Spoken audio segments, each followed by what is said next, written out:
In 49 states, it's just basketball, but this is Indiana. Our two star players, Tyrese Halliburton and Pascal Siakam, put our team on their backs, and they just decided that we were not going to lose this game today. And that MVP is Pascal Siakam.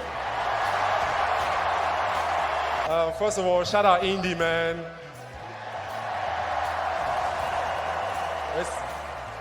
It's been such an amazing experience for me so far. From the first day I landed here, like the love has been amazing.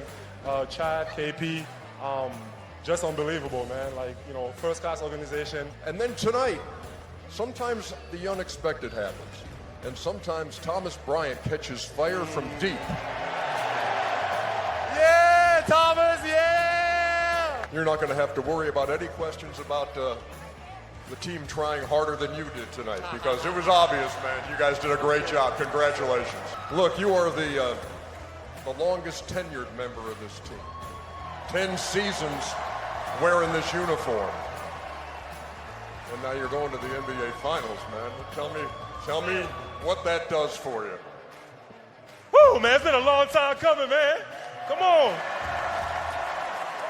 Man, first of all, man, I got to give a huge shout out to the Simons, man. They never stopped believing in me. This front office, this organization is amazing. I've spent a third of my life here, man. It's crazy. You know, I've really grown up here with y'all. And it's so validating just to get this in this fashion against one of our rivals 25 years later. And I'm just excited for what's next, man. We got 4 more. But for the first time in 25 years, they are going to the NBA Finals. Hello, Pacers fans, and welcome back to the Pacers Fever Show, your go-to spot for all things blue and gold. This is the moment we've been dreaming about for 25 years. The Indiana Pacers are heading to the NBA Finals for the first time since 2000, and they're set to clash with the league's best team, the Oklahoma City Thunder. This is more than just a series. It's a battle of identities. The Thunder, anchored by one of the stingiest defenses in the league, will go head-to-head with Indiana's explosive, high-octane offense led by a young core that's been lighting up the scoreboard all postseason. The Thunder have been here before. Their last finals appearance was back in 2012 when a young Kevin Durant and Russell Westbrook squared off against LeBron James and the Miami Heat. The Heat take that one. The Thunder falls short. But this 2025 squad is a whole new beast. Meanwhile, Indiana's return to the finals stage marks the culmination of years of building, grinding, and believing. Their last appearance against the Los Angeles Lakers when they lost that back in the year 2000, led by head coach Rick Carlisle this year, and the fearless play of stars like Tyrese Halliburton and Pascal Siakam.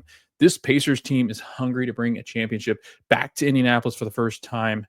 And coming up, we're going to be breaking down the key matchups, how Indiana can win a championship, and what it'll take to stop this historic Thunder team. Buckle up. The finals are here, and Pacers Nation, we are ready. The number 1 overall seed in the NBA playoffs, the Oklahoma City Thunder, will face off against the number 4 seed in the Eastern Conference, the Indiana Pacers. Game 1 set to take place on Thursday, June 5th at 8:30 p.m. Eastern Time on ABC. Game 2 will be back in Oklahoma City, as is Game 1. It will be back in Oklahoma City on Sunday, June 8th at 8 p.m. Eastern Time on ABC. Game 3 will go to Indianapolis, where the Thunder will take on the Pacers on Wednesday, June 11th at 8:30 p.m. Eastern Time on ABC. Game 4, Thunder at Pacers, Friday, June 13th, 8:30 p.m. Eastern Time on ABC. Game 5, if necessary, Pacers at Thunder, Monday, June 16th at 8:30 p.m. Eastern Time on ABC. Game 6, Thunder at Pacers. This is if necessary on Thursday, June 19th at 8:30 p.m. Eastern Time on ABC. And Game 7, if needed, Pacers at Thunder, Sunday, June 22nd, 8 p.m. Eastern Time on ABC. Oklahoma City had the best record in the league, and they will host the Indiana Pacers. They do get home court advantage for having the best record, which I'm glad they've switched that Years ago, if you do remember, it used to be, I believe, the all-star team that won between the Western and the Eastern Conference got home court advantage, but they have switched it and it makes sense. The better team gets the home court advantage in the NBA playoffs and in the NBA finals as well.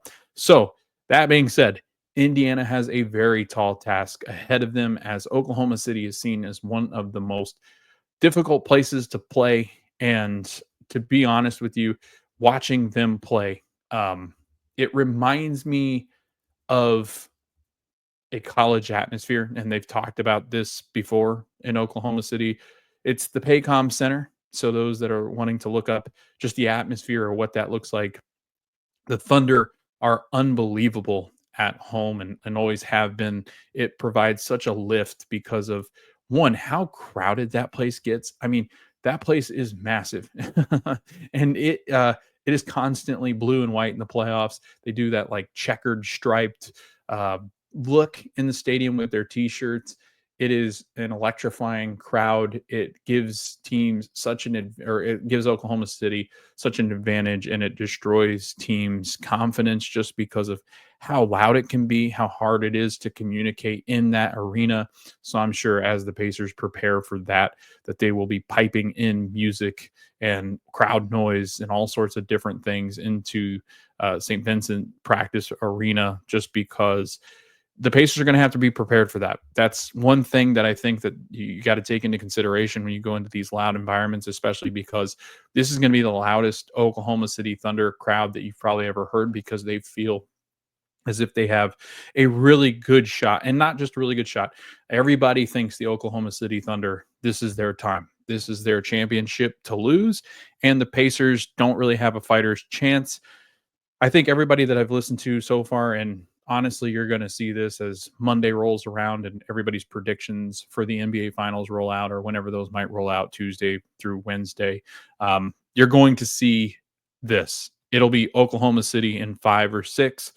Most people are not giving the Pacers game 7. I think the ones that do give the Pacers game 7 are the ones that actually believe that the Pacers might actually have a slight chance to upend the Oklahoma City Thunder. But just because of the way they performed in the regular season, the domination shown throughout the playoffs, and this idea that, well, we can talk about how good the Cavs were in the regular season, but once they get to the playoffs, and I know they were injured, they get bounced, and we were saying, well, the regular season doesn't matter that much.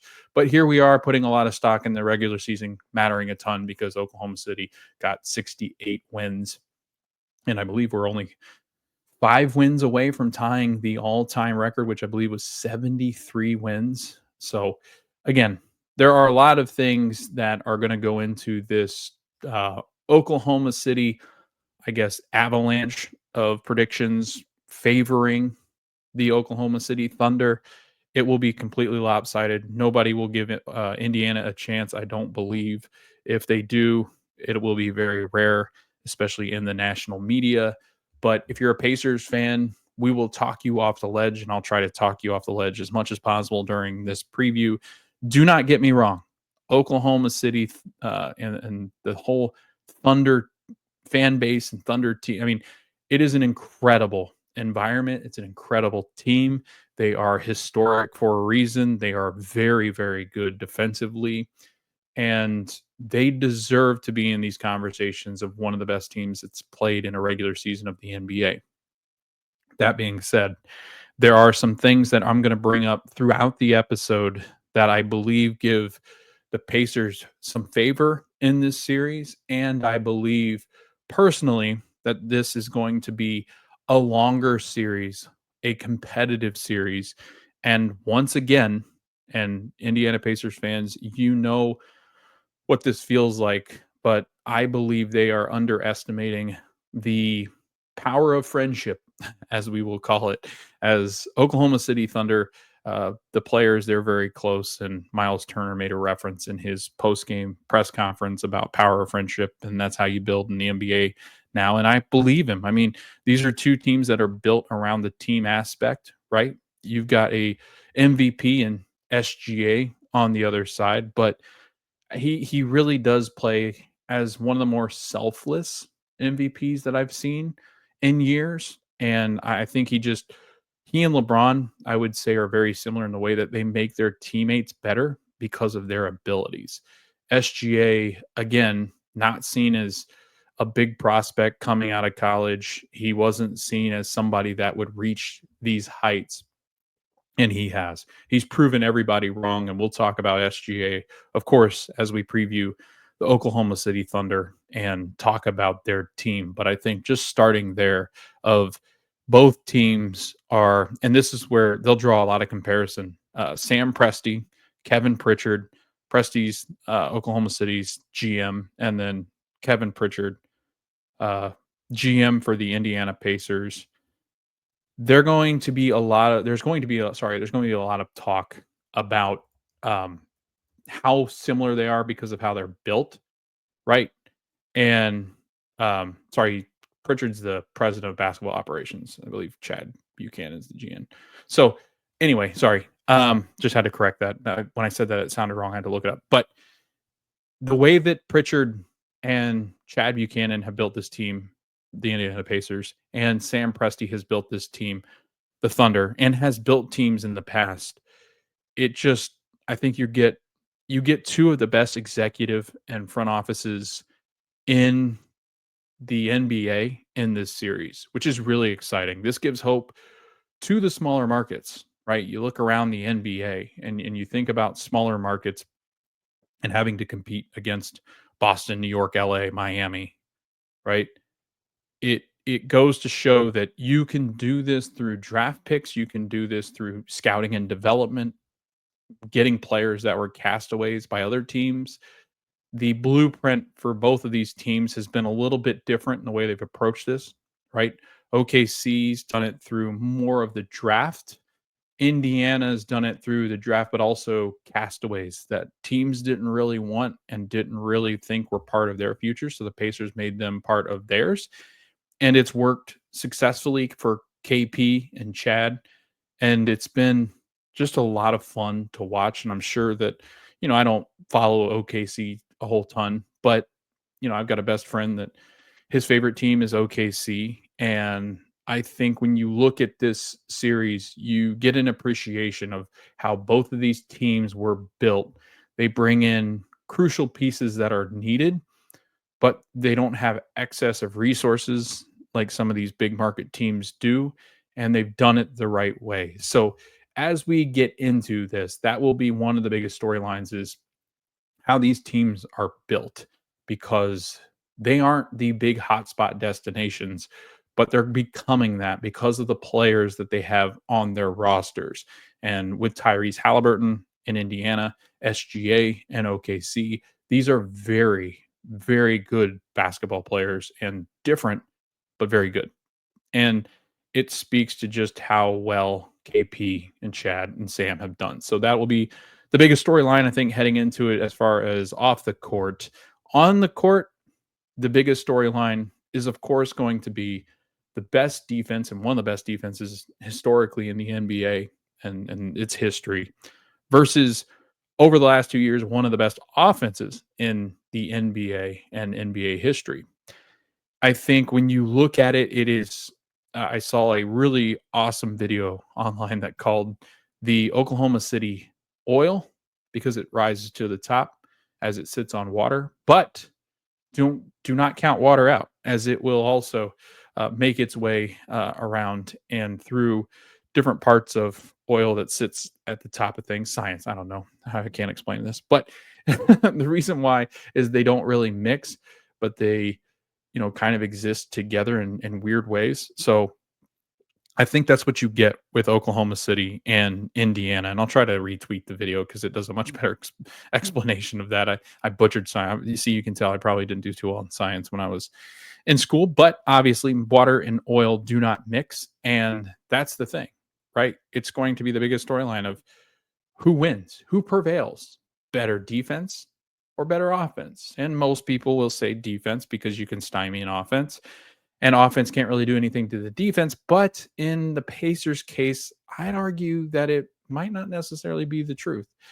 It's going to be really interesting breaking down this series, just because I think there are some interesting dynamics there's a lot of mismatches in this series. On the OKC side of things, I actually think it's a little bit more straightforward for the Pacers, to be honest with you, which I think is an advantage for Indiana, because in the series against New York, it was a little bit more of a difficult time trying to figure out how to defend the Knicks, where ultimately defending OKC, there's a blueprint there on how to do it.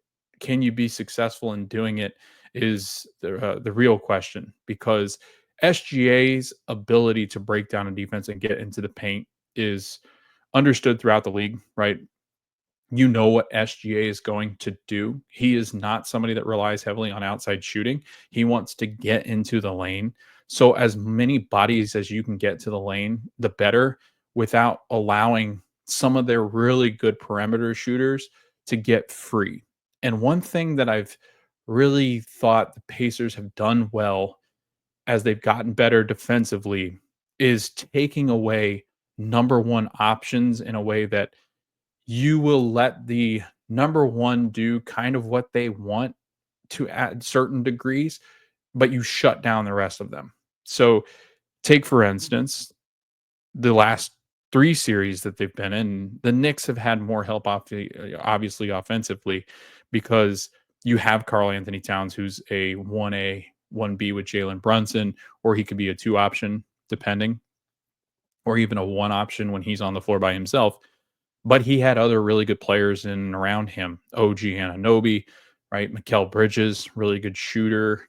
I think the way that the Pacers have defended guys like Donovan Mitchell and Giannis, I think you can take some of that and apply it to what the Thunder are going to try to do to you offensively.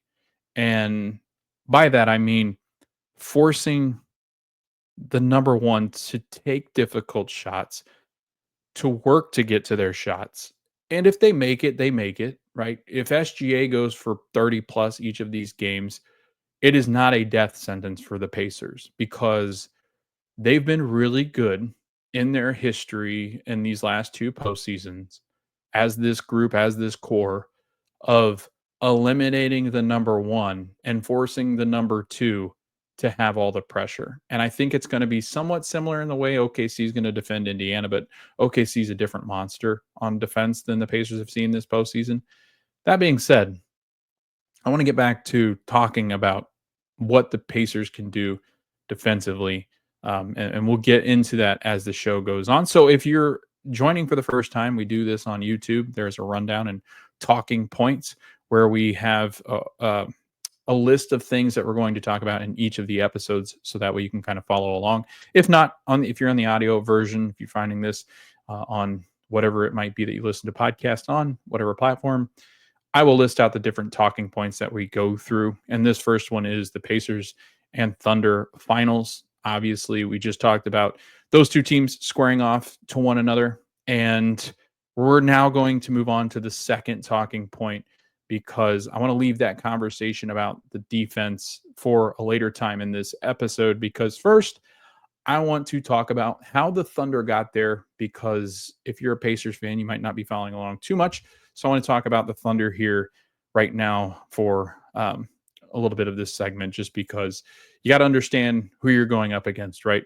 So the Pacers and Thunder in the regular season, the Pacers lost both of the games to the Thunder. One game back on December 26, 2024. Thunder beat the Pacers 120-114. Aaron Nesmith was down during that time with that ankle injury. So the Pacers have only played one game against Oklahoma City in the regular season where they've been at full strength. And Oklahoma City has not played this version of the Pacers completely healthy either, because Chet Holmgren is a player that missed both games, one early in the season because of the hip, and then the second time for hip injury management. So Chet hasn't really factored into this series much at all.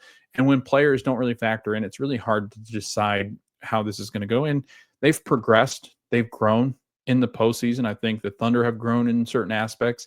I think the Pacers have grown in other ways too. So it's hard to look at the regular season, and that's why I don't put any stock into the regular season. Good for the Thunder, right? They've won 68 games. But you want to look at something? Look at the playoff numbers. And I understand people will argue that the Western Conference is more difficult to win than the Eastern Conference. But when you truly look at the records and the opponents they played, and you look at how the Knicks might have stacked up if they played Minnesota, because I think Minnesota and the Knicks relatively even in the way that they want to play. And honestly, I'd have given the Knicks a couple games if they would have played the Timberwolves. And you look at the first round matchup against the Thunder, and the reason why I was making the argument for the Knicks and the Timberwolves, I don't think they were too far off from one another as they play. I think they are pretty even. And so the people that say that the Minnesota Timberwolves are better than the Knicks, I could find a lot of reasons why they aren't, and I could find a lot of reasons why they were. I think there is no good in trying to compare the conferences and the opponents in a way that you're like, well, Western Conference has always been tougher, so that must mean the Thunder are way tougher than the Pacers. It doesn't work like that. It's matchup by matchup. It is game by game.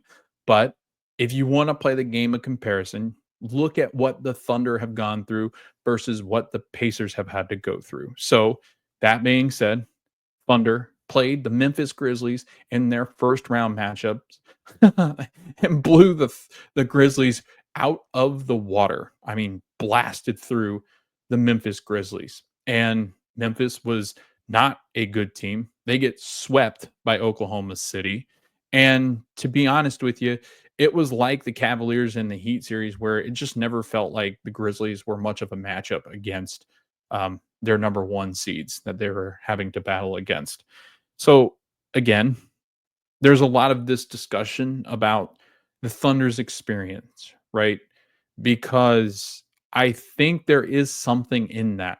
I think having gone through Memphis in the first round, that they're expected to win that game. They're way deeper, way better roster, whatever. They were definitely just going to march that series, and they did. They took care of business. I'm not knocking that. I'm not knocking how good this team is. They're historic.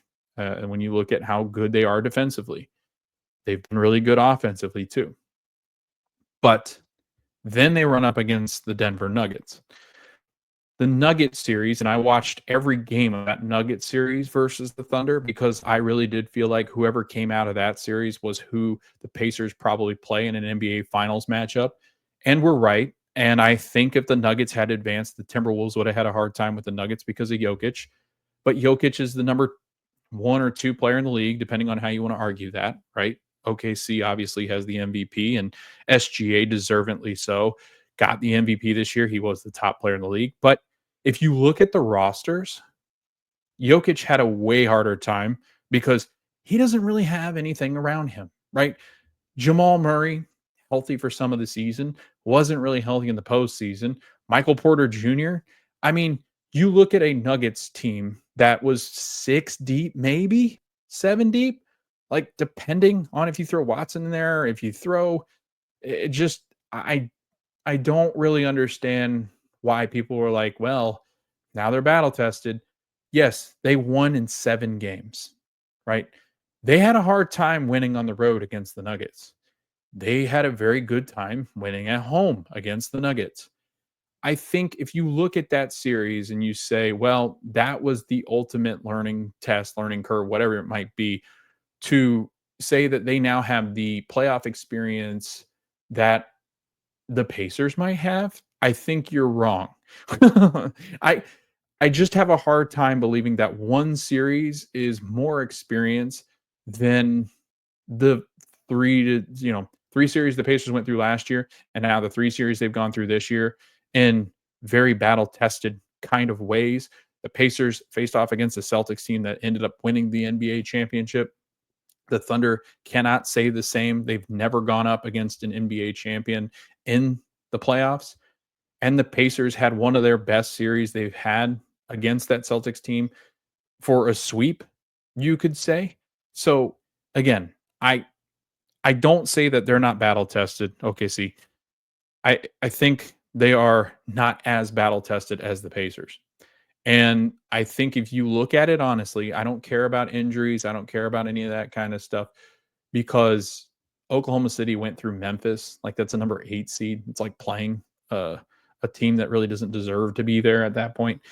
I just find it hard to believe that OKC this young can say that we've had all the experience we need. Now it's time for a championship. That is one thing I would point to as this postseason has gone on to really identify maybe something the Pacers can kind of lean on because I do believe the Pacers have more playoff experience. It's just been that they've gone through more series than OKC has in the last 2 seasons. Pacers advantage there. But anyway, I got on a rant just because I don't believe in the regular season records as much because when you have a player like SGA who does go to the foul line quite a bit in the regular season, who is scoring 40, almost 40 points a game at this point, I think it's you can get on these kind of magical runs, right? And you can be the top team in the NBA. And by all means, they could come in and just knock out the Pacers. And it wouldn't shock me because of how good they were in the regular season. But I would still warn people that are going into this series going, well, they won 68 games.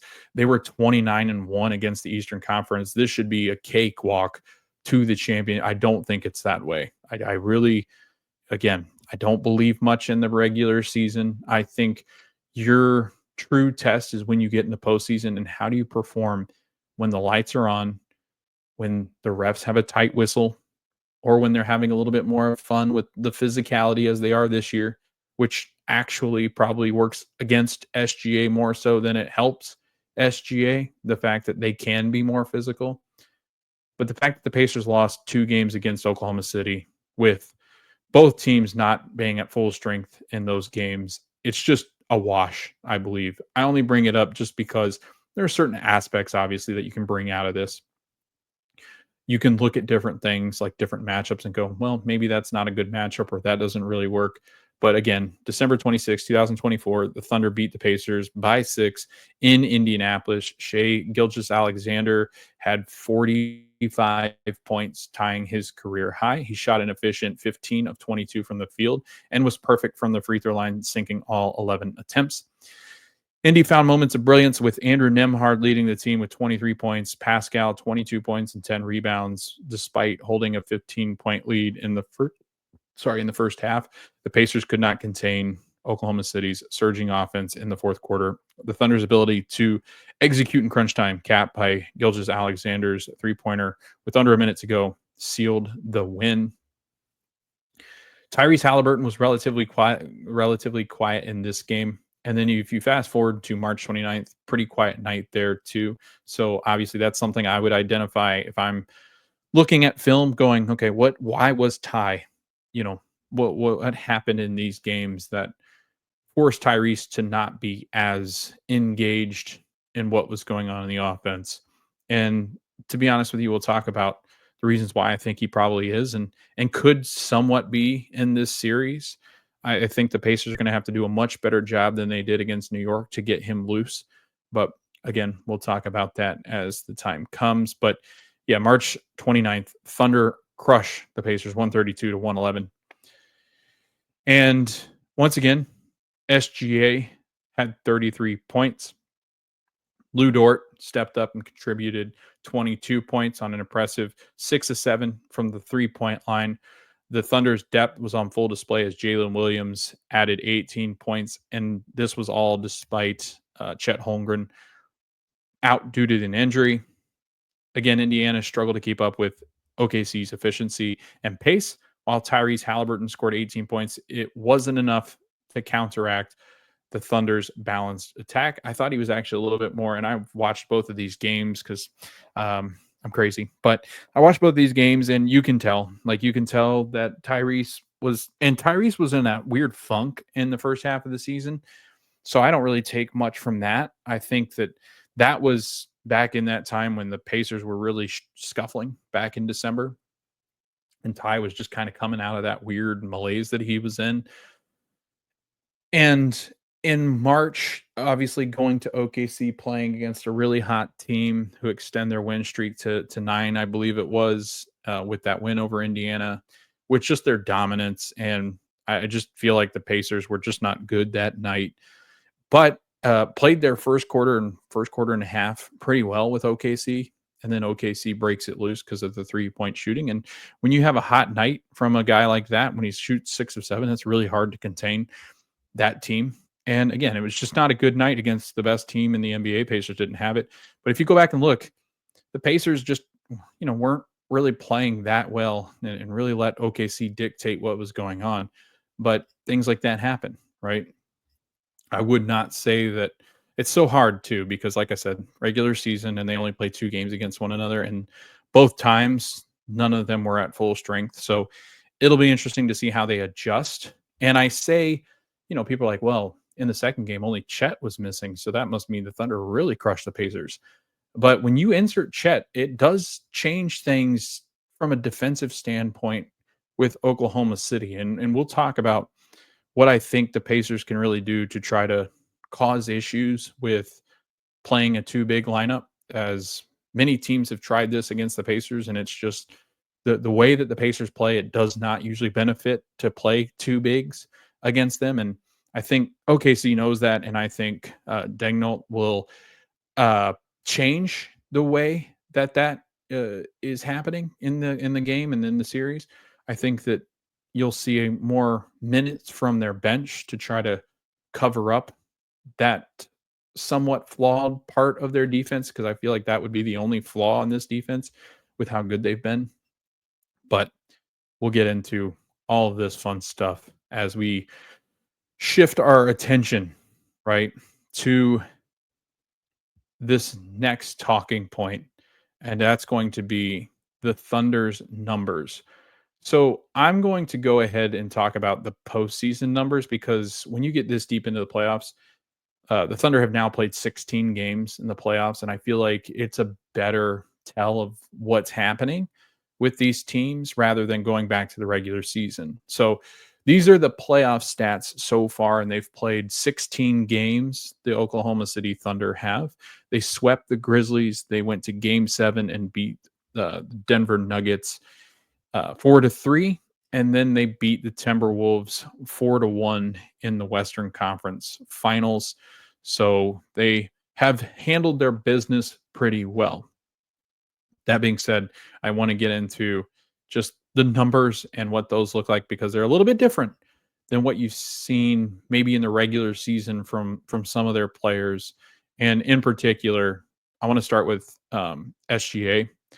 SGA, his MVP season was a 32.7 points per game, 5 rebounds per game, 6.4 assists per game. He was very good defensively each night. In the playoffs, he's averaging 29.8 points per game, which that's fair, right? Because in the playoffs, you see more of a focus on how to stop, a player, and you see more focus on the defensive side of the ball, more intensity, more physicality. And I think that's, again, like I said, I think this idea that he's a foul merchant, maybe in the regular season, but in the postseason, he shoots around what the normal stars shoot, 9.2 free throws per game. So it's not like it's astronomically different than any other star that Indiana has seen. I think Giannis is actually up there too when you talk about free throw attempts. And so again, SGA 29.8 points per game. He's shooting 47% from the field per game, only 30% from the 3-point line. And we'll talk at length about some of that and the 3-point shooting from OKC. But free throw attempts, he shoots 85%. He usually shoots around 9 per game and makes about 8 of them. So 7 to 8, depending. And if you look at another interesting stat, he does have 1.6 steals per game, and he only turns the ball over 2.3 turnovers per game. So really efficient, 6.9 assists. He's got a really good assist to turnover ratio. And so obviously with the MVP, those are still really good numbers. That's almost 30 points a night. He does attempt 21 field goals a night. And that's where the primary focus for the Indiana Pacers is obviously going to be. One thing that's been really different is Jalen Williams, who he's gotten his criticism about how he provides for this team, and he's been under scrutiny at times for I guess not scrutiny, but he's been challenged quite a bit on whether he can be the 2 option for a team. And I think in this postseason, he's starting to prove that he can be because of how good he is defensively, but also he's been really good on the offensive end. And even if you look back at last postseason's numbers, he averaged 18.7. Well, in this postseason, he's averaging 20.4. So he's been a lot better on the offensive end and shooting the ball pretty well, but not great, right? I mean, as far as field goals, I think he's doing all right. 3-point percentage, not so well. But yeah, Jalen Williams, 16 games, he's averaging 20.4 points per game on 7.7 field goals made, 16.8 field goals attempted per game, 45.7% from the field. He's shooting 1.7, or sorry, he's making 1.7 3-pointers on about 5.3 3-pointers attempted, and his percentage is 31.8%. Free throw percentage 77%. You look at his steals, also 1.6. They do get a lot of steals. If you go up and down the roster, I mean, there's a lot of guys that have over 1 steal per game. And that's what makes them so effective, is they are very good at turning you over. And a lot of it, I mean, if you look at I was watching a lot of the Minnesota series against them, and a lot of what Minnesota struggle with is they just fell asleep. And Oklahoma City takes advantage of you when you fall asleep. So they've taken the ball many a times, finishing fast breaks, and that's where they're most effective, is getting in transition and running. They like to play at a high pace as well. So that'll be an interesting dynamic, pace versus pace, but also they're very good at defending in transition and defending in the half court. So the Pacers they're going to have their hands full with that defense. But a lot of their offense comes from their defense. So I think that's something the Pacers can take away, is if we are good with the basketball, it's going to be difficult for this Thunder team to get into the groove that they really want to get in. And then you look at their third best player, Chet Holmgren, which I believe this is the biggest growth that they really needed. They needed Chet to be, 1, healthy, and 2, I think they really need him to be a third head on that monster, right? Because when you've got 2 players that are really good, that's manageable. We've seen that, right? With Karl Anthony Towns and Brunson. We've seen that that's manageable. But when you have a third option, that makes it so difficult on a team's defense to try to figure out how you're going to stop this, because those 3 just make everybody else better. And when you've got good shooters like Caruso and Dort, I mean, those are high percentage 3-point shooters, right? So it makes it extremely difficult to defend.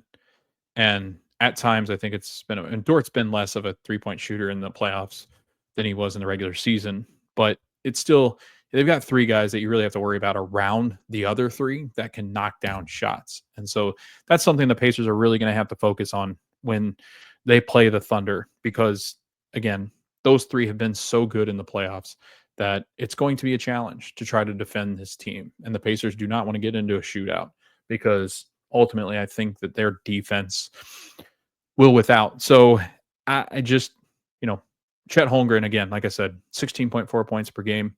He's shooting 48.9% from the field.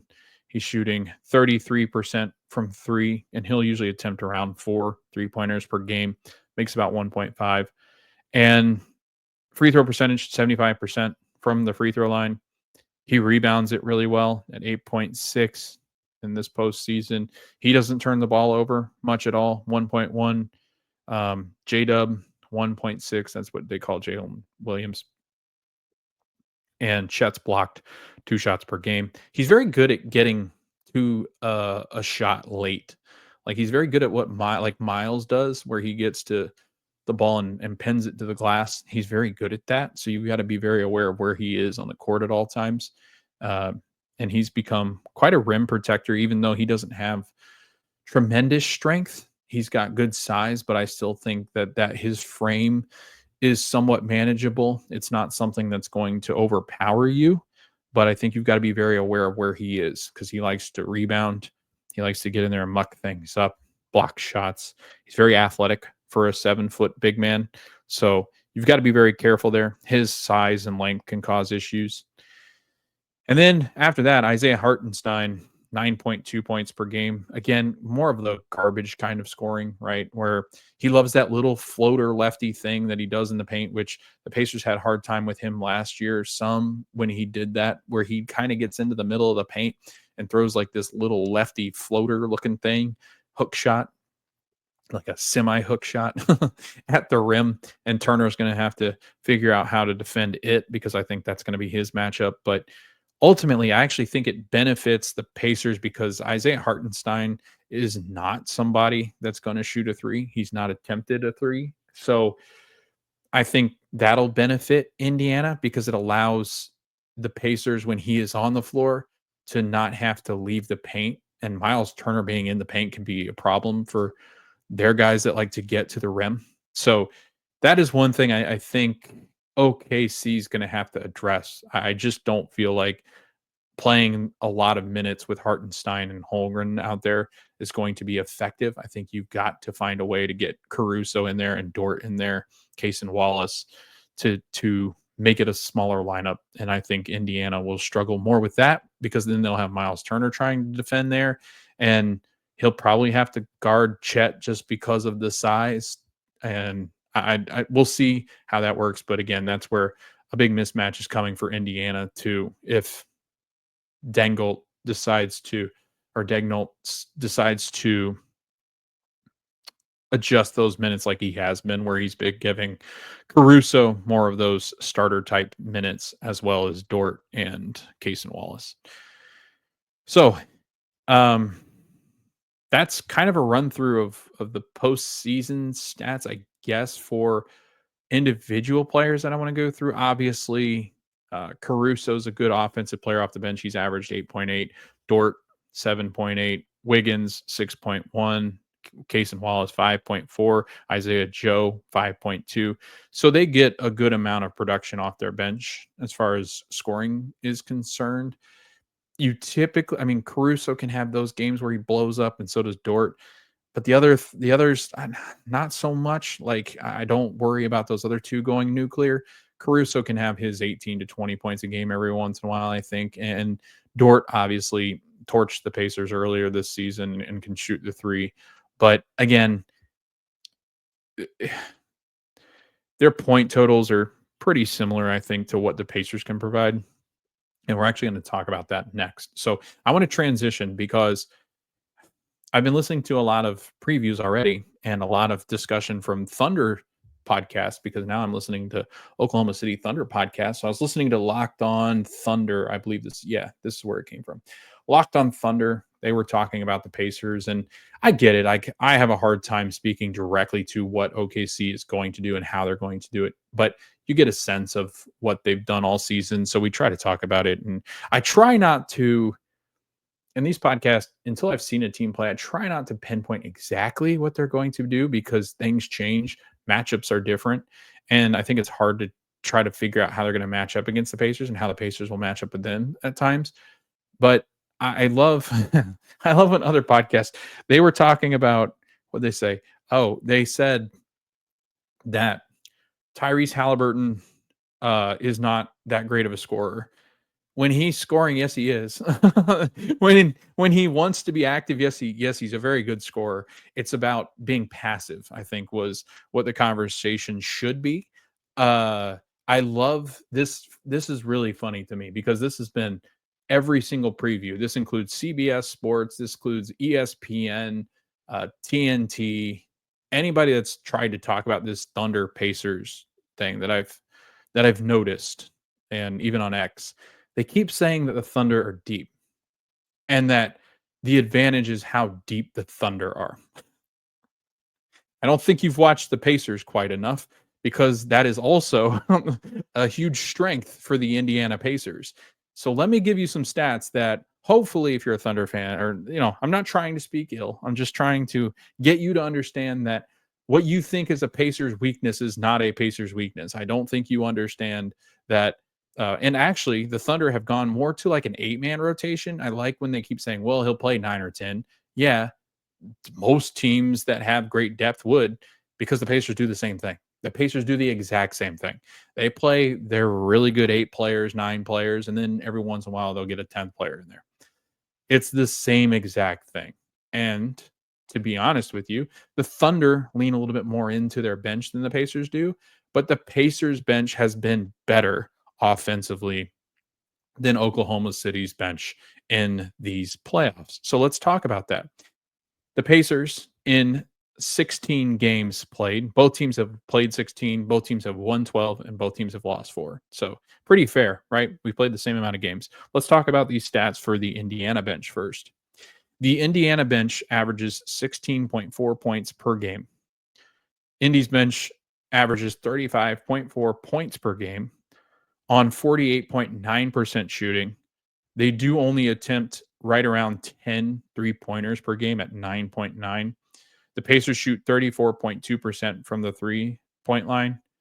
Their bench is an 85.4% from the free throw stripe, 14.4 rebounds per game, assist 7.4 per game, turnovers 5.0 per game, 1.9 steals for the Indiana Pacer bench per game, 1.2 blocks, and yeah, a minus 1.2 for the Pacers bench. If you look at the Oklahoma City Thunder, again, 16 games played, 17.8 minutes compared to 16.4. The Thunder bench scores 33.4 points per game. The Pacers bench, again, scored 35.4. 2 points per game more for the Indiana Pacers, and they play a minute less, usually, almost 2. The Indiana bench, again, 48.9% from the field. The Oklahoma City Thunder bench, 44.4. That is 4.5% less Oklahoma City Thunder bench. This is where they have an advantage. They do shoot a ton of threes off this bench. The Thunder shoot 16.3 3-pointers per game, and they shoot 36.5%. The Pacers bench, again, only 9.9 3-pointers attempted per game, and they shoot 34.2%. Advantage Thunder there. The Pacers bench shoots 4 more free throws per game, and they have a 10% difference almost in the free throw percentage that they shoot. Rebounding, the Pacers have the advantage at 14.4. The Oklahoma City bench, 12.9. Oklahoma City have 8.8 assists per game, and the Pacers 7.4. They're even on turnovers at 5 per game. The steals is what really makes the difference. The Thunder are really good at turning the bench over. But if you look at where the Pacers sit as far as what they do on the offensive end, a lot of it is TJ McConnell. How TJ McConnell's going is how that offense is going as far as turnovers, because the Pacers bench doesn't really turn it over a whole lot unless it's TJ. So we shall see. I think he'll be much better in this series, and he loves these big moments. But again, I just love, and plus minus they're 4.2, so they've been better, but they've crushed teams, mostly because their starters are really good. But again, this whole discussion about, well, the Pacers bench isn't as good. I beg to differ that one, because 3 steals might be the difference between the points scored. But if you look straight up against numbers, the Pacers have more of an advantage in most of those categories than Oklahoma City does.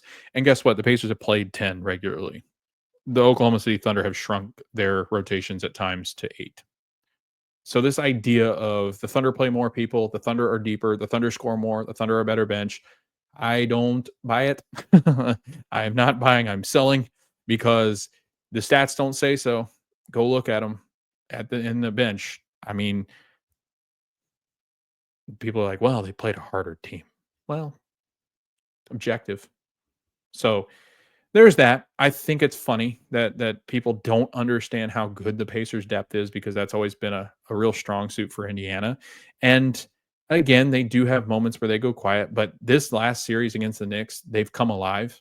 And the Pacers, when they have a good production from the bench, they are so difficult to beat. because of the fact they can run 10 at you. Now, Oklahoma City can run the same kind of pace, and I think they're a much better team keeping up with the Pacers bench. But like I said, it's not like it's drastically different where people are like clear cut. The Thunder have a huge advantage because of their depth. So then what is the Pacers? What are they? Why do they play 10 players? What's that called? Depth. So I just think it's funny. It was top of mind because I was like, you know what, I'm going to look into this because I knew the Pacers bench had been really good in the postseason.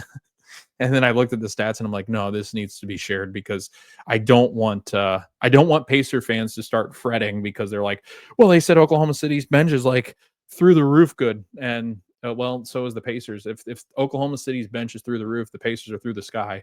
So we will see how that matches up. But I think both benches cause problems in different ways. I think Obi Toppin's athleticism for the OKC bench will be a little bit more of a difficult challenge for them. I think TJ McConnell's really good at doing exactly what Alex Caruso can do too, except for defend many positions. Like Caruso's known better for his defense, not necessarily his offense unless he's shooting the basketball. So it'll be interesting. Like I said, there's so many contrast. There's so much contrast in this episode because of how different these teams are. And we're just getting into the tip of the iceberg because we're going to keep talking about just how much they're different.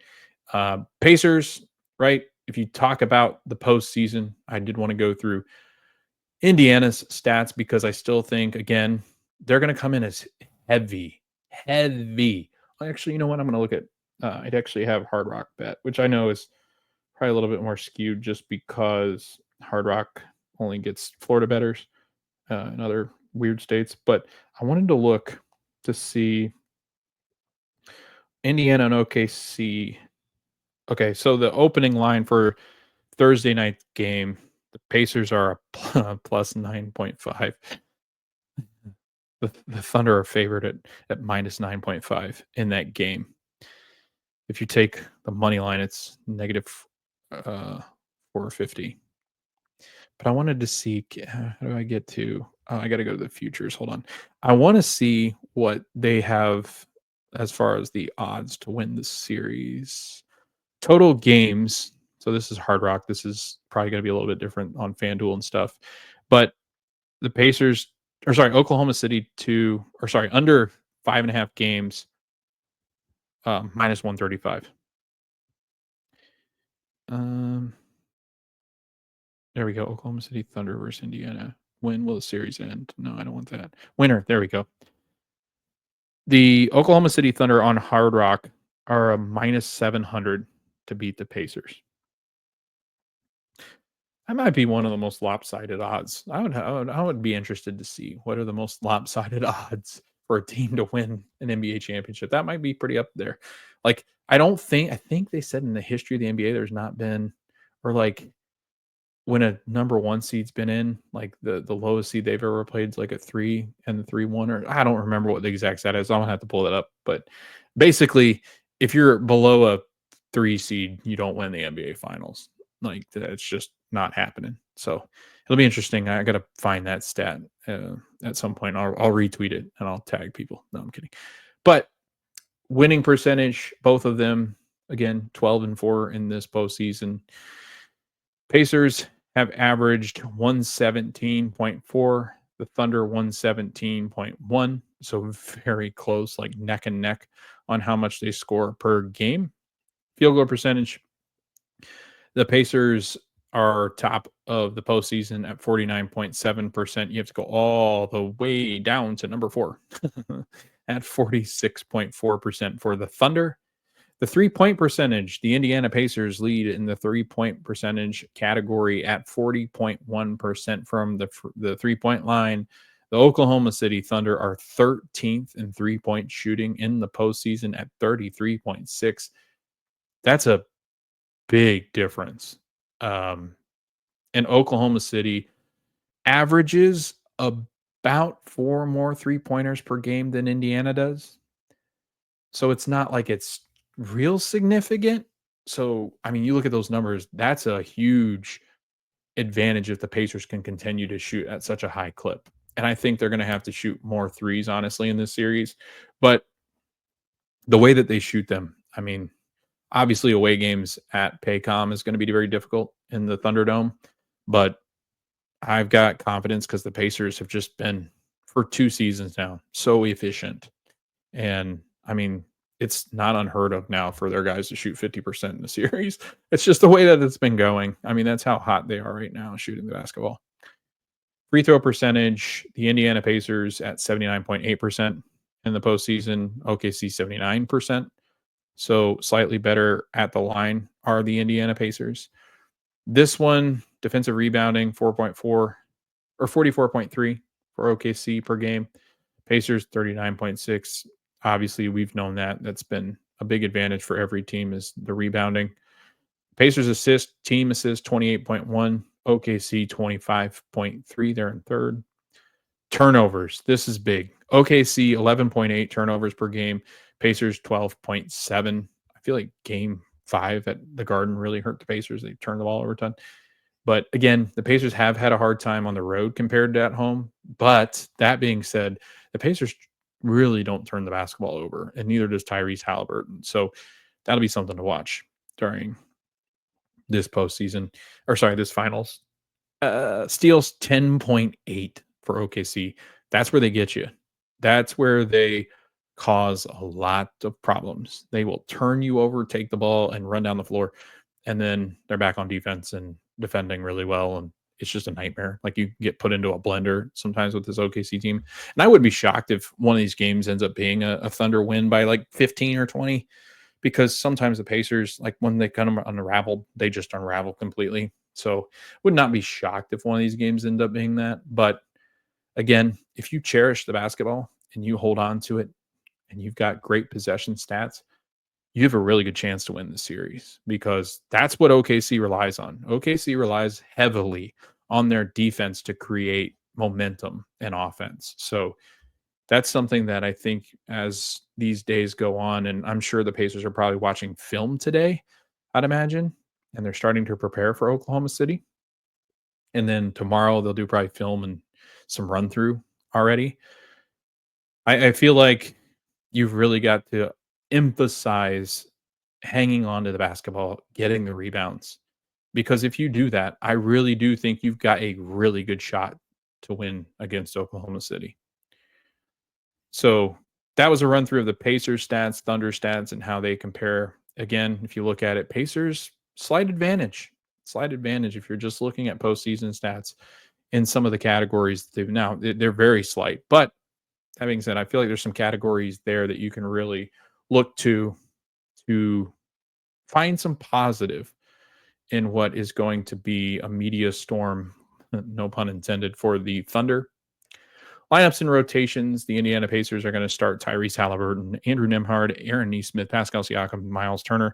Bench includes TJ McConnell, Obi Toppin, Ben Mathurin, Ben Shepherd, Thomas Bryant, maybe Tony Bradley, question mark, if Thomas Bryant's not performing very well or they're having a hard time getting rebounds. If Tony's healthy, I think you could see Tony some again. Jarris Walker, I don't know if we have an update there. It did not look good. Like, it looked like a severe sprain. I don't know if he comes back for this series. If I had to put money there, I don't think he would. He was on crutches during the celebration and stuff, and it was a real tough watch. And there's not been much news about it, and it looked rough. Like most people, that breaks an ankle, but again, he's young. And Carlisle said something to the effect of like, well, it's a good thing he's young. I think he meant it more of like, it's a good thing he's young because somebody older that would have snapped in half. That's kind of the way it sounded, but I don't know. We'll see. But either way, if Jarris did play, it would be very few minutes, I would think. Again, he was getting real confident though, so I don't know.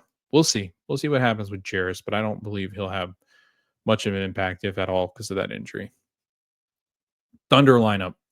SGA at point. Then you've got Lou Dort, Jalen Williams, Chet Holmgren, and Isaiah Hartenstein. The bench includes Alex Caruso, Williams, Cason Wallace, Isaiah Joe, the other Jalen Williams, Aaron Wiggins, Dylan Jones, and then AJ Mitchell and Ousmane Dieng, I believe that's how you pronounce that. I don't think he plays, but the Thunder like to play Hartenstein like sub minutes, like 20 plus minutes, but not much more than that. Like 22, I think, was mostly where he kind of ranged in that series.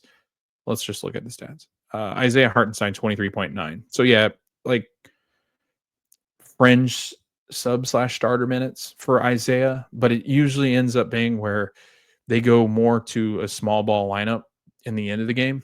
So Hartenstein more of a sub kind of thing in the second half, and Caruso usually eats up all those minutes, as well as Cason Wallace and Isaiah Joe. Like those guys are in the 10 to 20 range sometimes, but sometimes they're less. Like this is what I think they're talking about when the people are covering the Thunder. I think what they mean when they say this, and maybe this is where it's just like they're not communicating it as well. But when you listen to Thunder people talk about the Thunder, they're talking about like all these 11 guys. Well, if you look at the actual rotations in these games, it really does. It comes down to about 8 people that that Daigneault has employed during these games. Like it's right around 8 people rotation, where it legitimately is 9 to 10 for Rick Carlisle. Like there are not many nights where it's 8 for the Indiana Pacers unless they're struggling. So the Pacers run more guys than the Thunder, and the Thunder will randomly throw out like Kenrick Williams and Jalen and Aaron Wiggins, and sometimes Dylan Jones defensively. It did that against Jokic, because I think Dylan Jones is pretty good defensively. But you look at their rotation, it's going to be a whole lot of Caruso. Kenrick Williams played really well in this last series, but he's been the one that's kind of been the odd man out. Cason Wallace is going to be used to defend Tyrese. And then Isaiah Joe, also pretty good defender, really good shooter at times, I guess. Those will be the ones that get Tyrese minutes, because I was reading something on like who would guard him. It's going to be like a mixture of Dort, Caruso, and Cason Wallace. And those are 3 very good defenders. Individual ball defenders, good point of attack defenders. All their players really are great defenders, except maybe SGA. Like SGA is okay. He's not great, but he's bought in. Like he will be average like Tyrese is now. Just there. he'll get Andrew Nembhard, because Drew's the easiest, I think, to guard out of the Pacers. Well, maybe not the easiest, but the less, I guess, impactful. But we'll see, because they're going to rely heavily on Nembhard to be a secondary ball handler, because they're going to try to eliminate Tyrese from getting the ball, probably full court pressure the whole way, because they have 3 guys to throw at him, which is different than what the Pacers have seen before. So, yeah. As far as rotations, looking at the Pacers, they're going to continue to go, I would say, 10 deep. McConnell, Toppin, Mathurin, Shepard, and Bryant will play in this series. And it's worked well for Indiana, and I think it continues to work well. Obviously, role players have a harder time playing on the road, especially in a crazy environment like Oklahoma City. So I do think it will be a challenge for them to play well, but I think it'll be instrumental in their success further they get into this series, because, again, I think that their bench is more experienced than OKC's bench. And so we'll see what experience does, because of I really do believe that, where Indiana's got a lot more playoff type environment experience than this OKC team. Even though OKC team has made it to the NBA Finals, the Pacers have had more of it. So I'll be interested to figure out what that means. And they are one. So I've looked up the stat, and it's between Portland and them. Like it goes back and forth on some of the stats. I don't know when. I think it's because they've added some players, and then Portland lost. I don't know. Like the way that it's calculated, there's multiple answers on different websites. But from the looks of it, OKC is one of the youngest teams, and it's between them and Portland, I believe, of who's the youngest. And they're like 0.001 off of one another. this is a very young team. And this is why I think Thunder fans are very happy. They're very uh, gifted. They are going to be around for a while. They're all on really good contracts, so they're cheap. They've got great depth. They've drafted really, really well. They've got the ability to trade for assets as time goes on, and the Thunder can do a lot of damage and be really competitive in the Western Conference for the next 4 to 5 years at least. That's how good they are. But there is a lot to be said about experience and playing in tough environments and performing at the highest level. That will be something to watch. I think that people are not talking about it enough. I think people are just going off the fact that SGA has been an MVP level type player. But if you look at his stats, they are very good stats, probably arguably going to be the NBA Finals MVP if the Thunder do win this series, because rightfully so. He's averaged 29 points per game. But there have been moments throughout the postseason he's struggled. There have been moments where they've struggled to shoot the basketball, especially on the road. And I really do think that it's because they are a young team. They're still learning. I mean, as good as they have been, as impressive they have been, and how great they've been at closing out team. Like closing out Denver was huge, but again, they do it on the road, right? They've not had their backs against the wall in the postseason. That's not typical. I guess they did, but taking Game 7 back home, while your back is against the wall, you feel a lot better, especially with the way they came out in Game 7 against Denver. But again, like I said, Denver was a one-man show, basically two, because Jamal Murray, the way he played, and you could throw Aaron Gordon in there too. But again, by the time the series was done, Aaron Gordon could barely walk up the floor. A healthy Aaron Gordon, I think that changes that Game 7 a little bit. Not probably to the extent of like Denver wins that, but there were just a lot of things that had to go right for Denver. Jokic had to score a ton.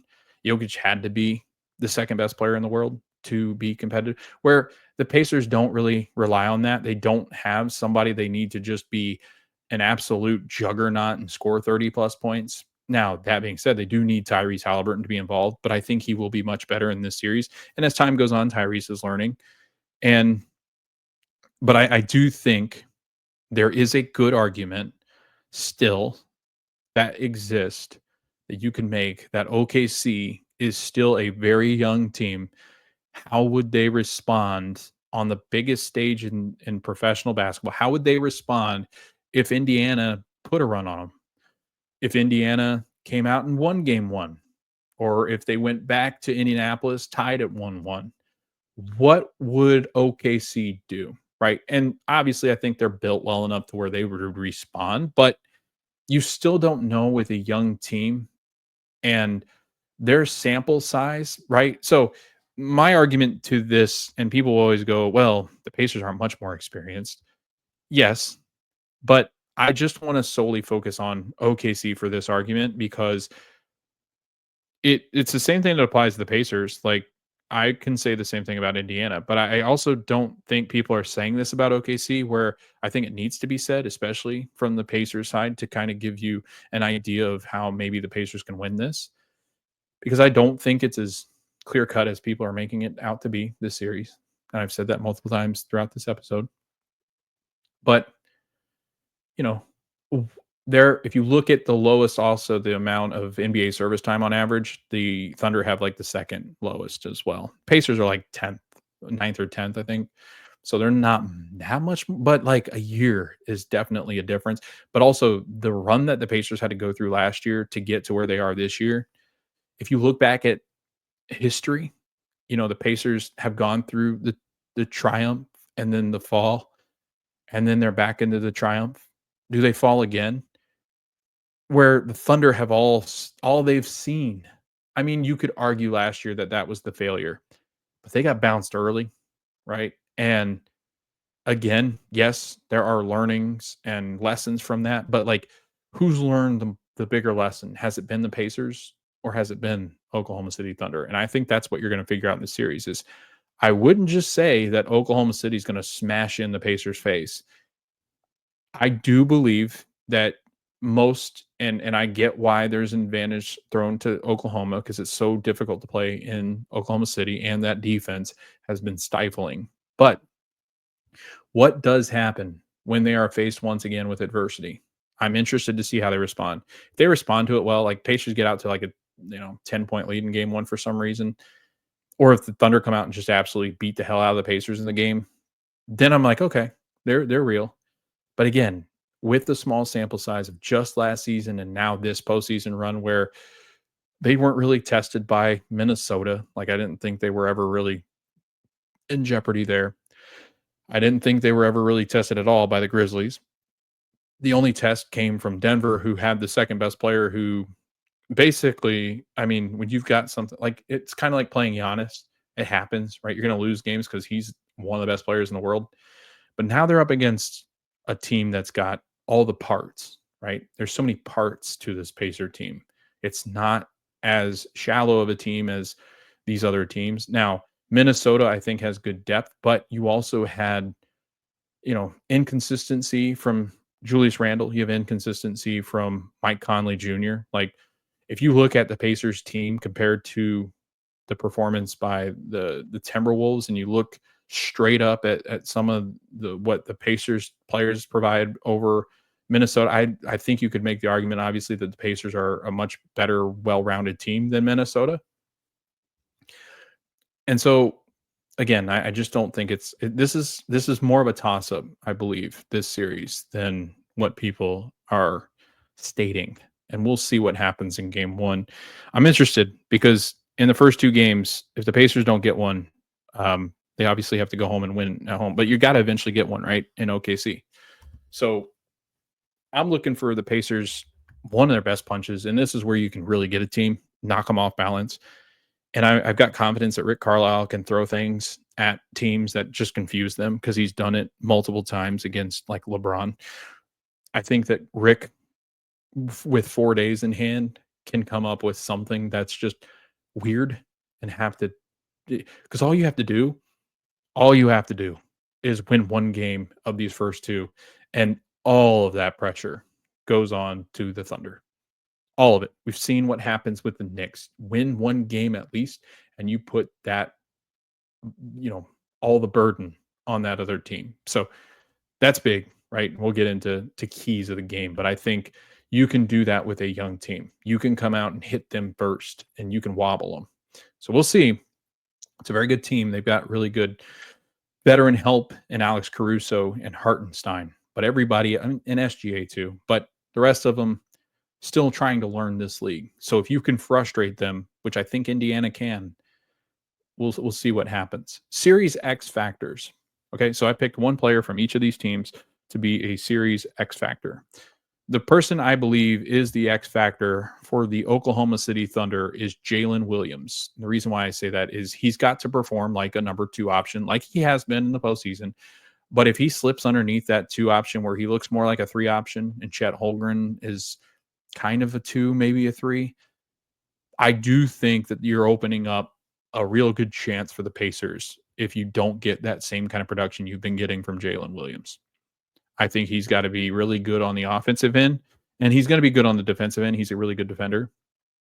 But I do believe he has to be the Robin to SGA's Batman in this series for them to really get the Pacers out of sync. The X factor for the Pacers, I've gone back and forth. It was between he and Miles Turner. I think Turner's a big part of this just because I think he can do things to really disrupt what the Thunder want to do with Hartenstein out there. I think it'll be a little bit more of a challenge, and I think he's got to do a good job of trying to defend an Oklahoma City Thunder team that's going to go small sometimes, a lot of times actually, with just Chet being the lone big. I think Miles has to assert his 10-year veteran presence on the young big man and Chet Holmgren. I think he's played like total 2 years in this league. You've got to make him feel the pressure.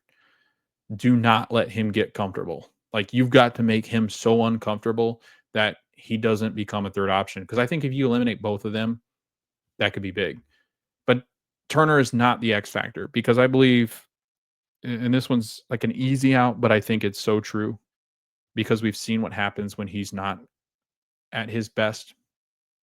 I think the X factor in this one, and obviously Nemhard guarding SGA is going to be a big thing, and Neesmith too, because they'll switch off every once in a while, I believe. But I think Nemhard gets that. We'll talk about like assignments here when we talk about X factor at the end of X factors.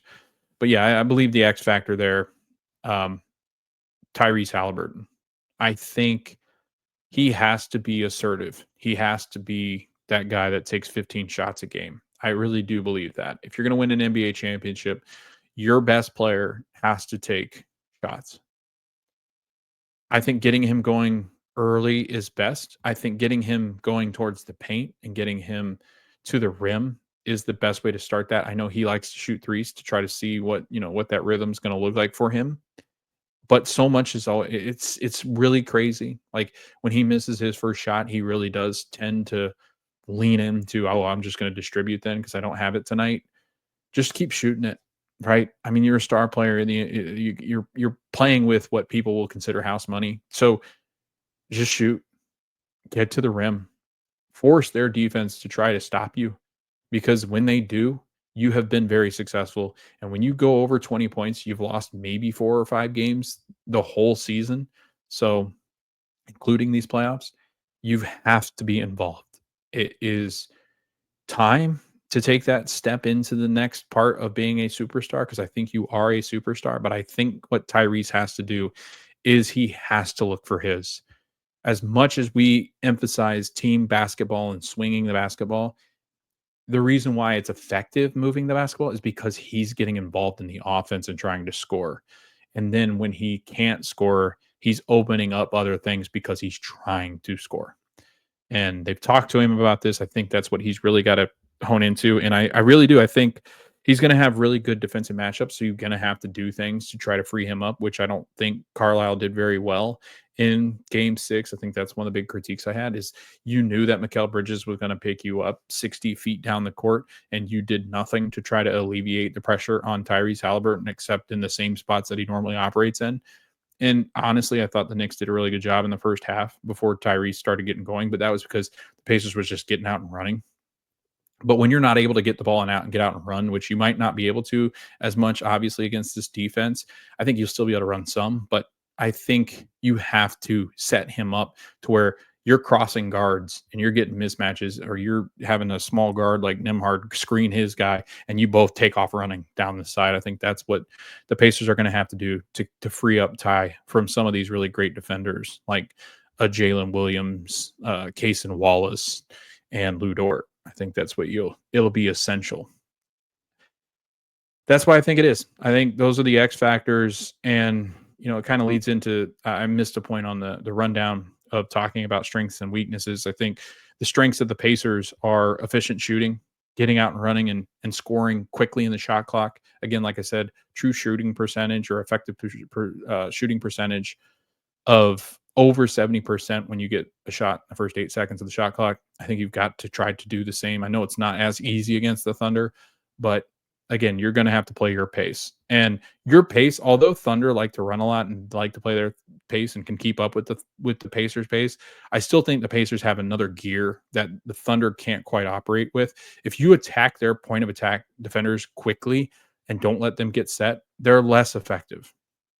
That's just the nature of the beast. Of good defenses are less effective when you're attacking them when they're not set. And there's going to be a lot of opportunities where they're not set, because if SGA is making field goals, he's going to make field goals in the paint at the rim.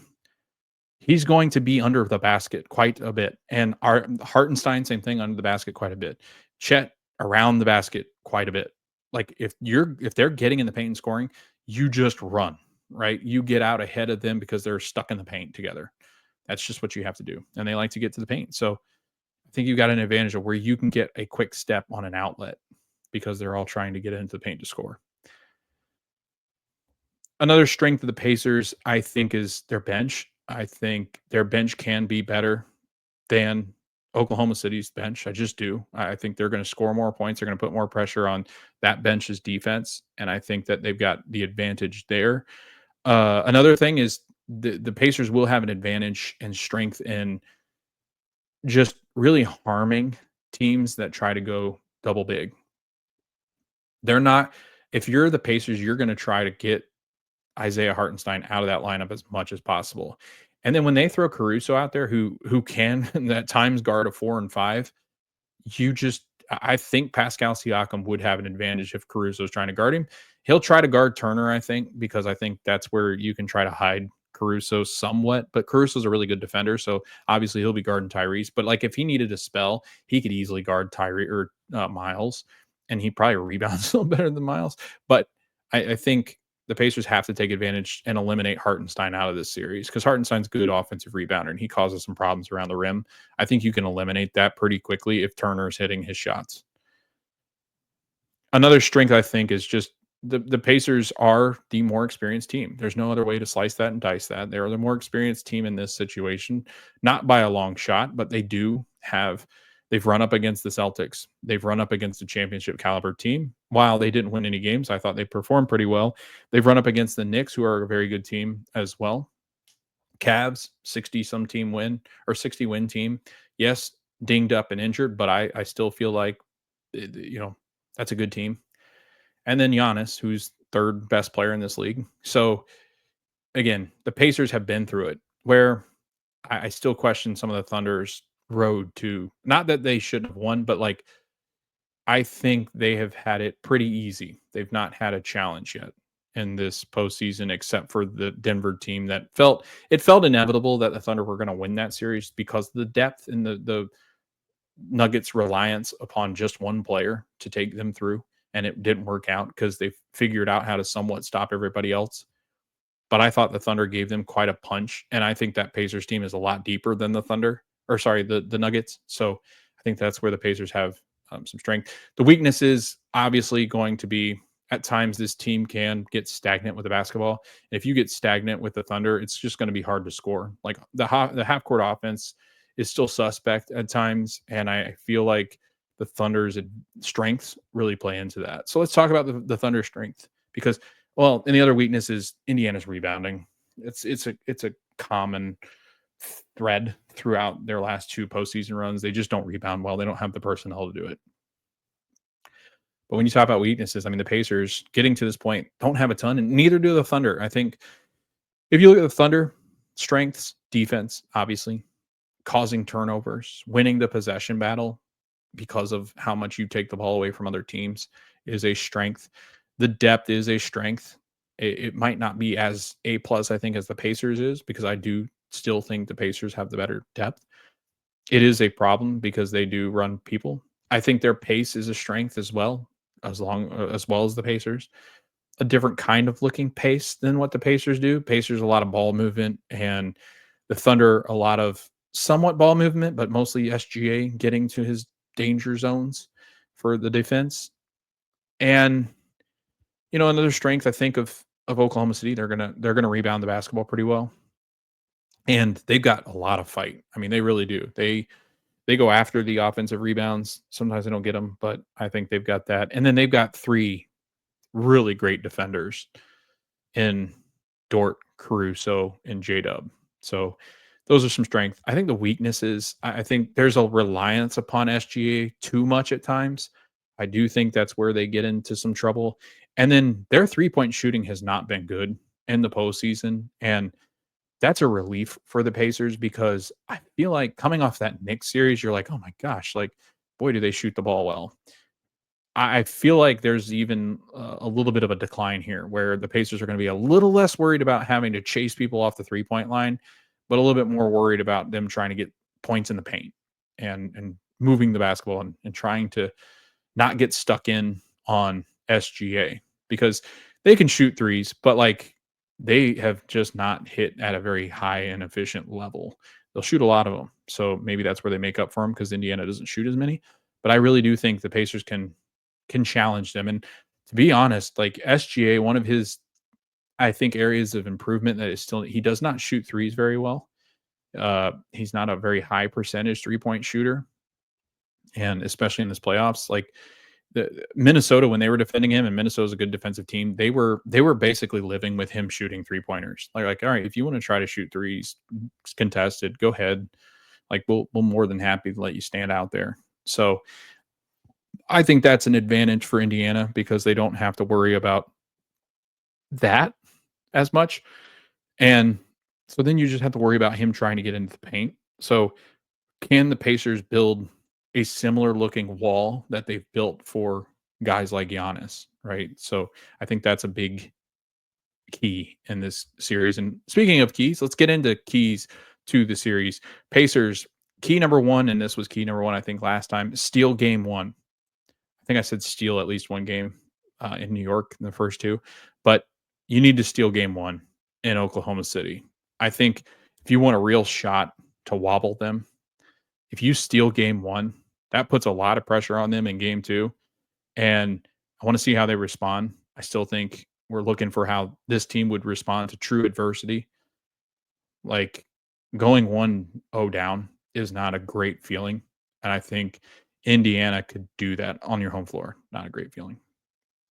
And I think it's usually your best shot to steal a game because you can throw a bunch of things at a team, and then in game two, they're going to be able to adjust.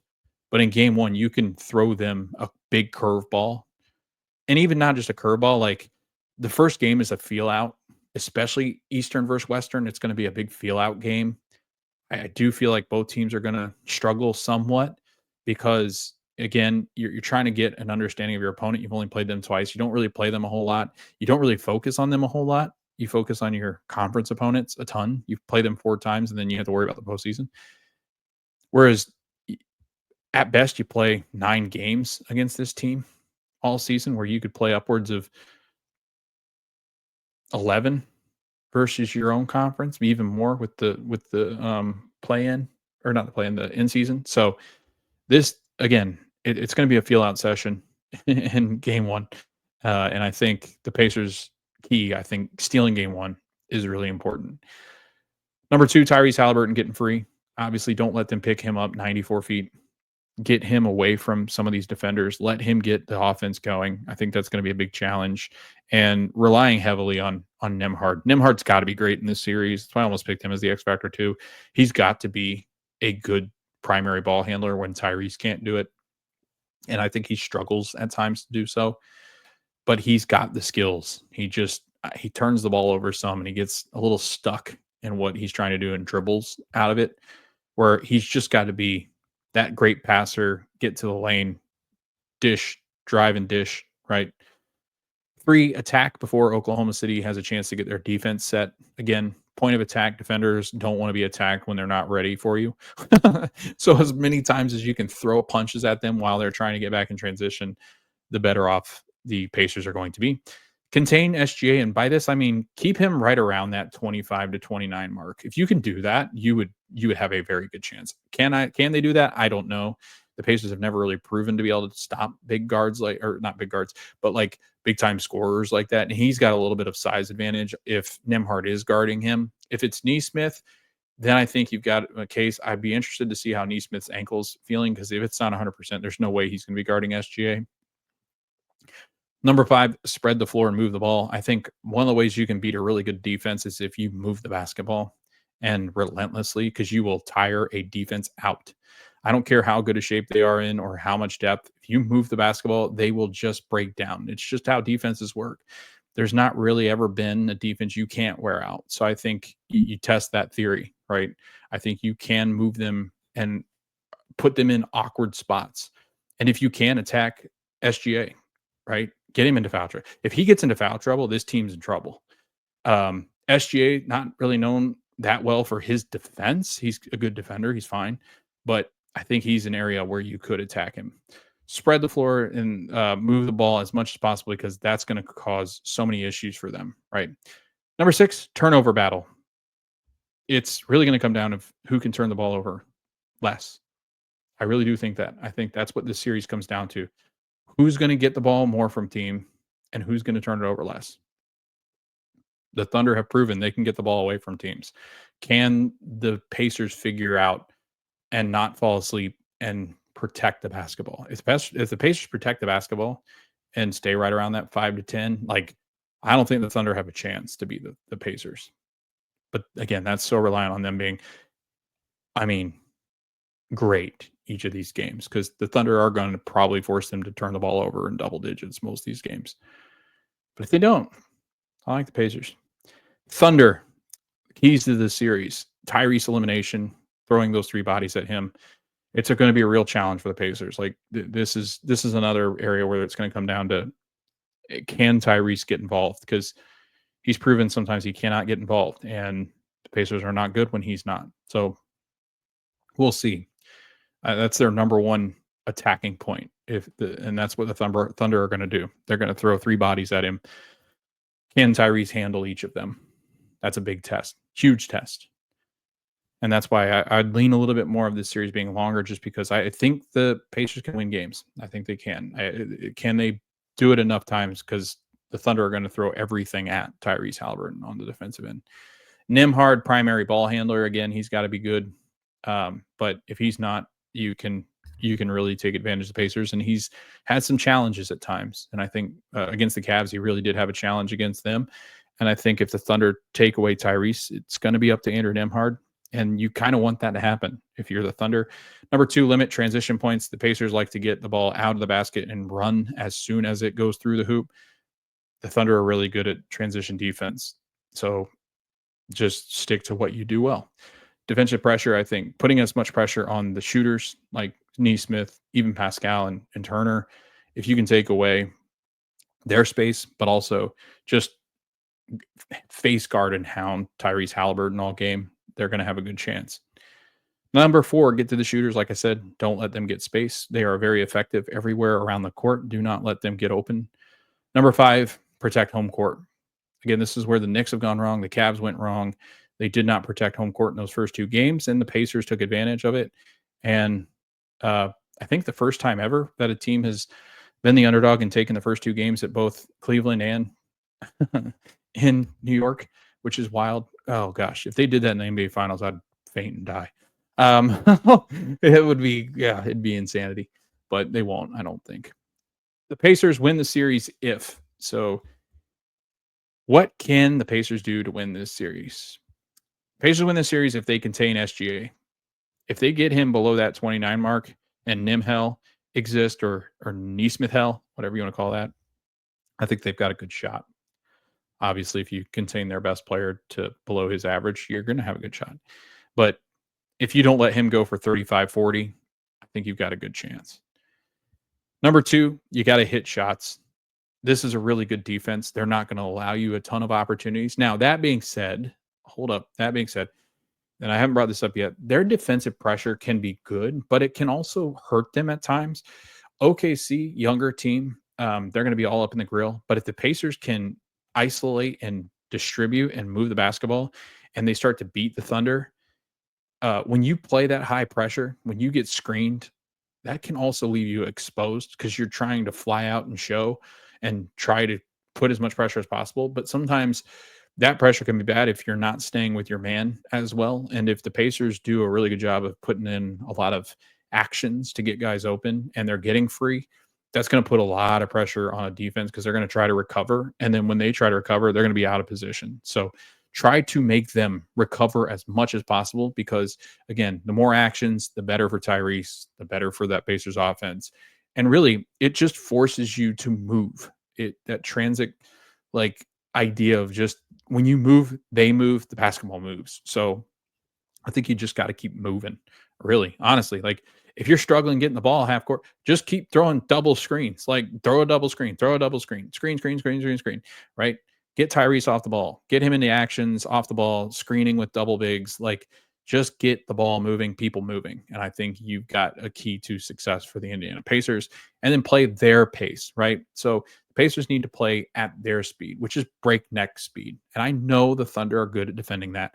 But again, this formula has proven to be a very good formula. It's been one that you've been very successful with. It's why you're the second best team since January behind the Thunder, because you've just played your ball. If you play at your pace and you lose, then you lose. But if the Pacers play at their pace, I feel pretty confident that their pace will withstand what OKC will throw defensively. Pacers lose this series if Tyrese is really having a problem with these three defenders, it's going to be tough. Like, it'll be very tough to win.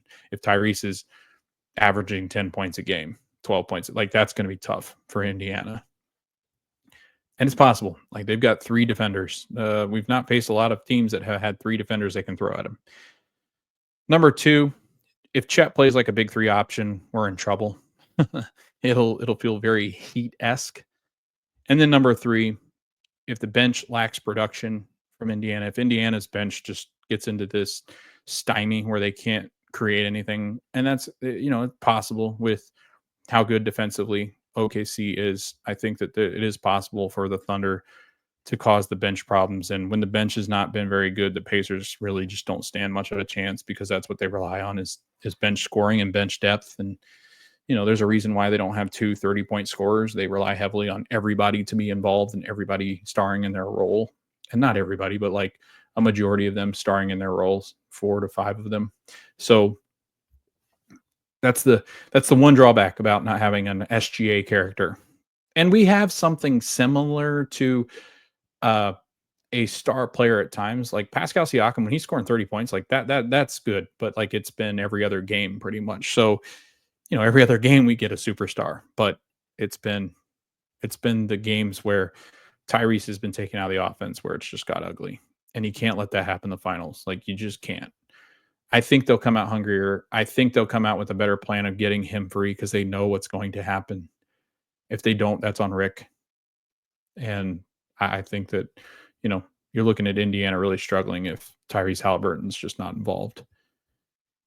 And that leads us to the last one, series predictions. So I'm going to give you 5 predictions for this series.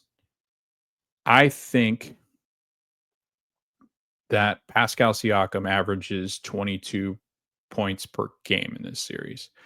I think it will be very difficult for Chet, Isaiah / whoever they throw at him, Caruso. Pascal Siakam has done very well against the Thunder. He's had, in the last 10 games, he's had multiple games in the 20s and even one, I think, in the 30s against the Thunder. Like, and I know they've got different personnel, but I really do think that although Chet is long, I still think that Pascal's got experience and strength. You could put Chet in very difficult positions. Same thing with Miles. I think if you're Miles Turner, you take Chet, and I know this is not your game, but you have to get physical with him, because I really do think that physicality on Chet would be difficult for him to try to sustain, because Pascal's craftier. He's very wise. He's much older.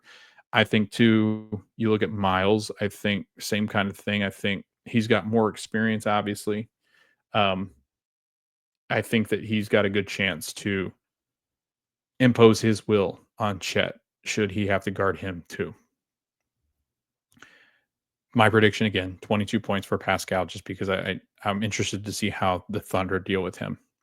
Plus, he's been there. He's been a champion. He knows what it takes. And I think you get your best series from Siakam, who's been shooting the ball very well from 3 and has gotten his shot back under the rim for the most part. Prediction number 2, I'm going to say SGA is going to average under 30 points in this series. I think the combination of Nesmith and Nembhard at their best, which you will get both of their best, especially if Nesmith's healthier, you will get an absolute punch from those two. And I think they know the importance of their role against SGA. And the Pacers have had a hard time at times, but I think SGA, again, I like the matchup for some reason with Nembhard, even though he's done a good job against Indy in the regular season. I really do feel like he's not been as sharp in the postseason. And I do think that Indiana's defensive schemes are going to look very different, but I believe in Rick's adjustments and kind of the weird things that he might throw out there. I'd be concerned if I was OKC as far as what Rick Carlisle can do to this series, because again, that's another thing that is a huge strength from that we didn't speak about, is Rick's got way more experience than Daigneault. So that's a big advantage for the Pacers because of his adjustments. And Daigneault's a really good coach, very good. but Rick Carlisle is a Hall of Fame coach. And so he's still got quite an advantage on a very young coach.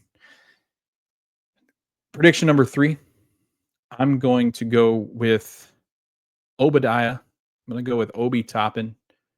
I'm going to say that Obi has a very good series where he's got at least 2 games where he's over 15 points. That's a big step out there. But I really do, for some reason, I feel like Obi's game against the Knicks, I think you're going to, it's going to put more onus on him. But I think once he starts feeling it, he's been good this season. And towards the end of the season, he was firing on all cylinders. I feel like he's got that swagger back, and they're really going to need somebody off the bench like that. And I think it could be a combination of him and Ben, right? So, and I think Benedict Matherin's going to be big in this series too. We'll see what he does, but this is kind of that series where I think his ISO ball might actually be more effective because they're going to try to go one-on-one with him. And, I think just his speed and his ability to get to the rim could be very good against this kind of defense. Number 4, I'm going to say Tyrese Halliburton averages 18 points and 9.5 assists. I think he's going to be good in this series. I think we're going to get really good games from him. The defense is going to be really difficult to try to get through. And I just feel like Tyrese is due for a good series of being involved in the offense. And I think over 18 would be excellent against this defense. Actually, you know what? I got to change that because he was better in the last series. 18's too conservative. That's bad. That was a really bad prediction. You know what? No, I'm going to go 22 as well. Again, I'm going to go 22 points and 9.5 assists in this series, which is good numbers against this team. I think Tyrese will be much more aggressive. Maybe the most aggressive we've seen him. Like, he was aggressive in some of these games against the Knicks, but he knows what it needs. He knows what he needs to do in this series. Gosh, that was a bad take. 18 points. That's stupid because that was worse than last series. And how are they going to beat Thunder? Yeah, bad, Logan. 5th prediction. I'll make this my final prediction of what happens. I think that the NBA champions, and call me a homer if you want, but I think the Pacers get this done in 6 games. I just, they talk about this team of destiny, right? And they've had some great team of destiny moments, but a team of destiny typically has their destiny sitting at the very end. I do think that the Pacers' experiences off of last year, having had played Boston, knowing that the series is going to be tough. But I also think that the Knicks are more experienced. The Knicks had more experienced players. I think whereas I think if the Pacers got rolling in some of these games, it can be hard on a young team to try to figure out how to deal with it, right? It's stating facts.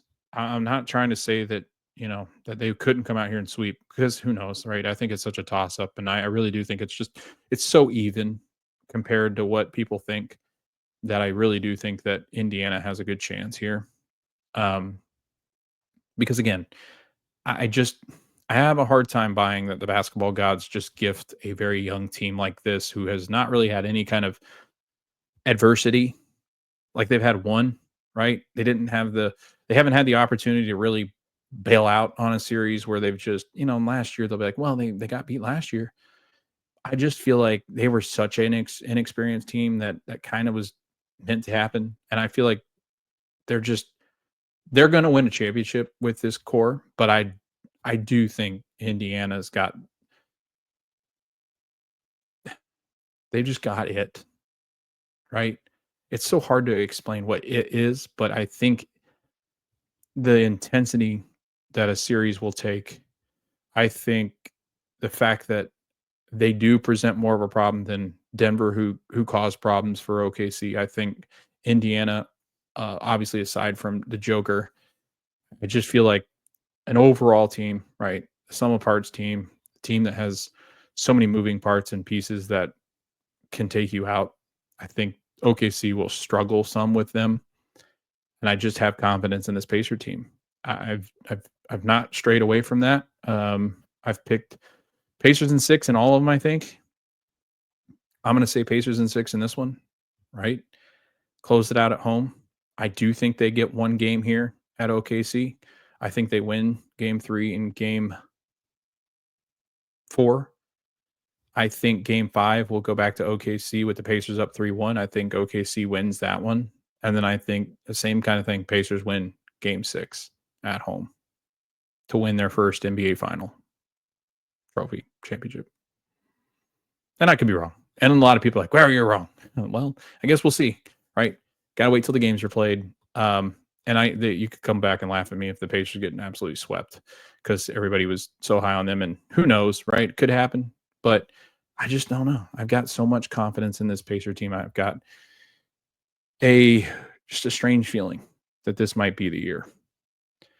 Let me know what you think in the comments below. Like, share, comment. Helps people find us over on the YouTube channel. Let me know what you think of the background. Changed it up a little bit for the finals preview. Made it a little bit more gold and white. So it was a lot of fun. I've really enjoyed doing this so far. I know this is a longer episode, so thanks for sticking with us if you stuck with us this long. If you want to jump on as a co-host or as a guest during the NBA Finals, let me know. I'm still looking for a co-host to do this show with for hopefully ever. I mean, that really depends on who the co-host is. I'm looking to see if I can find somebody permanent to join me on these shows. So I'm looking for that. If you are interested or know somebody that could be interested, tag them in social, have them message me on X or on Instagram or Facebook, and we can start talking about the possibility of joining up, and we can meet and maybe do like a run-through episode just to see how it goes. But if you want to be a guest and see how it goes first, I'm more than happy to have people on talk Indiana Pacers. So just leave a comment or whatever you might want to do. I'm looking forward to game 1, which is again Thursday, June 5th at 8:30 p.m. Eastern time on ABC. There will be a lot of final coverage, so follow along on X as we listen to a bunch of the media, and they'll have their media day for the NBA Finals coming up, where the Pacers and Thunder will talk about each other and themselves and all sorts of fun things. We get tons of media, the media circus. So really looking forward to all the coverage that we're about to get for the Indiana Pacers and even Oklahoma City. I think it's an interesting storyline. I think it's a fun way to try to market this league that is all about parity now. And I think the more series like this that we have for the NBA Finals, I think the better for the league, even though the TV ratings are not as high. I think, having parity in a league is much more fun than because anybody's team can win it at that point. So again, thank you for listening. Thanks for watching. Again, we're on socials at the Pacers Fever Show, on YouTube, the Pacers Fever Show. Email me, thepacersfevershow@gmail.com. You can also find us anywhere that you find the audio versions of podcast. And like I said, I don't think I'm going to be doing any more previewing episodes. Like maybe we do something on Wednesday, maybe like a little get together live or something, or I might record something live where it's just kind of our final thoughts or any news or updates on what has been said in the media or whatever. We maybe do that on Wednesday or even Thursday leading up to the game. Maybe just have like a chat open or something. I don't know. We'll figure it out, but I don't think I'm going to do too much more after this preview because it is about a 2-hour video, 2-hour podcast. But thanks for listening. Really appreciate the support so far. Leave a 5-star wherever you can leave it if you can, or comment, like, subscribe, and share our video on YouTube. Again, see you guys after, after game 1 of the NBA Finals, where the Indiana Pacers will look to take game 1 at Paycom in Oklahoma City against the Oklahoma City Thunder.